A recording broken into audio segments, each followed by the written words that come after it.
నమస్కారం ఘంటారావానికి స్వాగతం ముందుగా ప్రధాన అంశాలు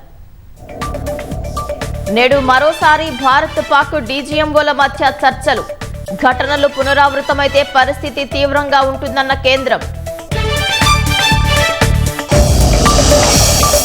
ఆపరేషన్ సింధూర్తో దాయాదికి భారీ నష్టం కలిగించామన్న సైన్యం ఇస్లామాబాద్ వరకు సైనిక స్థావరాల్లో దండయాత్ర చేసినట్లు వెల్లడి పాక్ దాడి చేస్తే ప్రతిస్పందన దారుణంగా ఉంటుందన్న ప్రధాని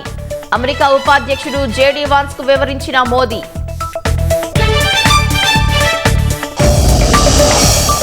రాష్ట్రంలో నేటి నుంచి మరో 25 రిజిస్ట్రేషన్ కార్యాలయాల్లో స్లాట్ బుకింగ్ వచ్చే నెలాఖరుకు రాష్ట్ర వ్యాప్తంగా అమలు చేసేందుకు రెవెన్యూ శాఖ కసరత్తు ఛత్తీస్గఢ్ రాయపూర్లో 2 ట్రక్కులు ఢీ ఒకే కుటుంబానికి చెందిన 13 మంది మృత్యువాత